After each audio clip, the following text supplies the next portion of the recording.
अलामात क्या होती हैं अगर किसी को हार्ट अटैक का सिम्टम्स क्या जाहिर होना शुरू होते हैं? क्योंकि ऐसा भी होता है कि अगर किसी की कोई लेफ्ट साइड पे दर्द हो रही है तो वो ये नहीं कहता कि मस्कुलर पेन हो गया, अभी हार्ट अटैक होने वाला मुझे। हाँ, नेचुरली देखें वो चूंकि एक मशहूर यही है कि लेफ्ट साइड पे ही इसका दर्द जाता है, मोस्टली होता भी ऐसे ही है।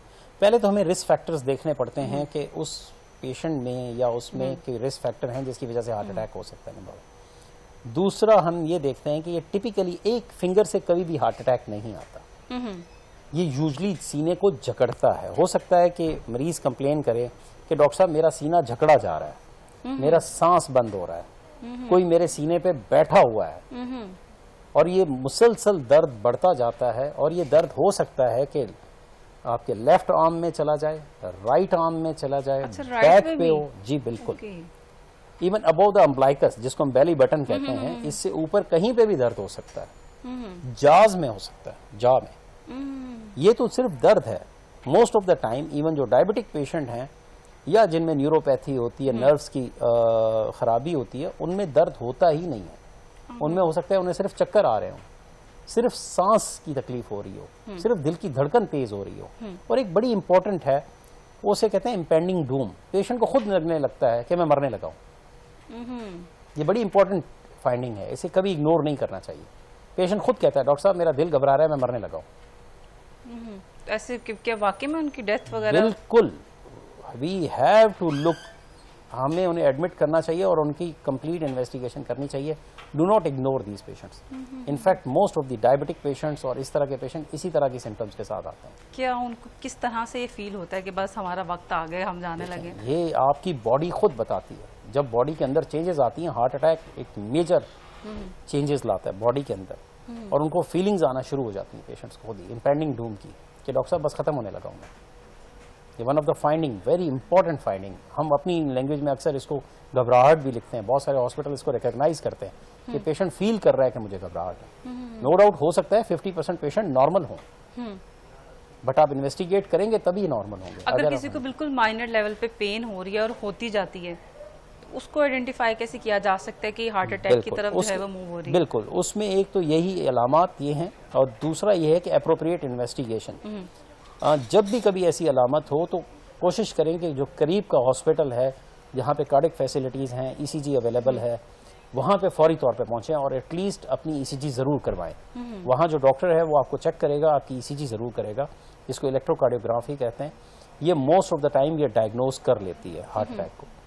और उसके अलावा बाकी फैसिलिटीज़ भी यहाँ पे मौजूद होती है। अगर ज़रूरत पड़े तो वो कार्डिक इमेजिंग कर लेते हैं, जिसको हम एकोकार्डियोग्राफी या बाकी जो मेथड्स हैं उससे हमें पता चल जाता है कि है। और कुछ फिर ब्लड टेस्ट है। इनिशियली जब तक अक्सर औकात 50% केसेस में ईसीजी हो सकता है नॉर्मल हो, लेकिन डॉक्टर अगर सस्पिशन है, डॉक्टर का क्लिनिकल सस्पिशन है, प्रोबेबिलिटी है, तो वहीं पे आपको ट्रीटमेंट दे देते हैं। ब्लड टेस्ट में भी अभी जी, ब्लड टेस्ट में बिल्कुल, ब्लड टेस्ट में वो साइन आ जाते हैं। और कुछ ब्लड टेस्ट ऐसे हैं जो कि हमें बता देते हैं कि इन्हें हार्ट अटैक हुआ है, जिनमें ईसीजी इवन नॉर्मल भी होती है। अच्छा, हार्ट अटैक हुआ भी हो तो मतलब बंदा नॉर्मल ही फिर रहा होता है? मौसम हो भी सकता है, वन ऑफ द पॉसिबिलिटी। आपने अक्सर सुना होगा कि जब हम किसी की ईसीजी देखें या टेस्ट करें, हम उससे पूछते हैं कि आपको पहले हार्ट अटैक हुआ था, वो कहते हैं हमें कभी अलामात ही नहीं हुई। जबकि टेस्ट करें तो उनके दिल में हुआ होता है, वो साइलेंट एमआई होता है, उन्हें पता ही नहीं चलता। अच्छा, कुछ बच्चे जो पैदाइशी तौर पे दिल की बीमारियों में मुब्तला होते हैं, जिसे एक कॉमन सा वर्ड यूज किया जाता है दिल में सुराख, जी, वो सुराख क्या चीज होती है? दिल के अंदर पैदाइशी तौर पे हमारे जब दिल डेवलप हो रहा होता है, जब हम माँ के पेट में होते हैं, तो कुछ सुराख नेचुरली होते हैं जो वक्त के साथ फिर बंद हो जाते हैं। कुछ सुराख माँ के पेट में ही जब हम होते हैं इंट्रायूटेराइन लाइफ में बंद हो जाते हैं, कुछ बाद में जाके बंद होते हैं। अगर वो परसिस्टेंटली रह जाए बड़ी उम्र तक भी, तो उसमें से भी कुछ ऐसी परसेंटेज होती है जो साल 2 साल में बंद हो जाती है। कि प्रॉपर दिल में क्या होल वगैरह होता है? जी, छोटा सा होल। मैंने कहा कि दिल के अंदर पार्टीशन, अल्लाह ने इस तरह सिस्टम रखा है कि दिल के अंदर पार्टीशन हो रही होती है। दिल के 4 चैम्बर्स हैं, इन चैम्बर्स की डिवीजन है। कैसे और क्या क्या चैम्बर्स हैं, उनका क्या क्या फंक्शन है? हाँ, जो right side of the heart और left side of the heart को हम कहते हैं, जैसे 2 एट्रिया हैं हमारे पास, 2 वेंट्रिकल हैं। Right side of deoxygenated blood पूरी बॉडी से लेके लंग्स को भेजता है, और left side the heart lung से, फेफड़ों से ऑक्सीजनेटेड ब्लड लेके पूरे जिस्म को भेजता है, जो कि हमारी रिक्वायरमेंट है। अगर इस दिल के अंदर इन चैम्बर्स में डिवीजन जरूरी है, अगर कहीं सुराख रह गया तो ये खून मिक्स होगा। और वक्त के साथ साथ उसके असरात दिल पे आते हैं। अगर उसे वक्त पे इलाज ना किया गया और प्रोलॉन्ग हो गई तो ये लाइलाज बन जाता है। फिर उसकी एक ही ट्रीटमेंट है, नया दिल, नए फेफड़े, जो कि इस वक्त पाकिस्तान में कार्डियक ट्रांसप्लांट नहीं होता। अच्छा, वो लोग जो बहुत फिट रहते हैं, एक्सरसाइज भी करते हैं, अपनी डाइट का भी बहुत ख्याल रखते हैं, उनमें भी जो डेथ रेशियो है हार्ट अटैक से वो भी इंक्रीज होती जा रही है? हाँ, अनफॉर्चुनेटली उसमें मैंने अर्ज किया कि उसमें भी दो वजूहत हैं।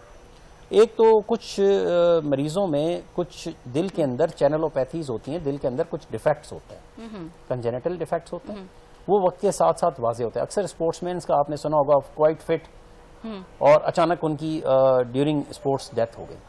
यही वजह है कि स्पोर्ट्स फिजियोलॉजी में उनकी स्क्रीनिंग मैंडेटरी होती है, उनका एग्जामिनेशन, ईसीजी और ये चीज़ें मैंडेटरी होती हैं ताकि फ्रिक्वेंटली उनका एग्जामिनेशन किया जाए। अगर उनमें ऐसी कोई फाइंडिंग है तो वक्त पे उन्हें बचाया जाए, नंबर 1। बट ये परसेंटेज कम है। द सेकंड थिंग, बदकिस्मती से हमारे अब बहुत सारे स्पोर्ट्स में, जिसको हम फिटनेस करार दे रहे हैं, जो बॉडी बिल्डिंग में लोग स्टेरॉइड्स का इस्तेमाल करते हैं या किसी ऐसी मेडिसिन का इस्तेमाल कर रहे हैं, उसके साइड इफेक्ट्स भी दिल पे पड़ते हैं। उनसे बचा जाना चाहिए।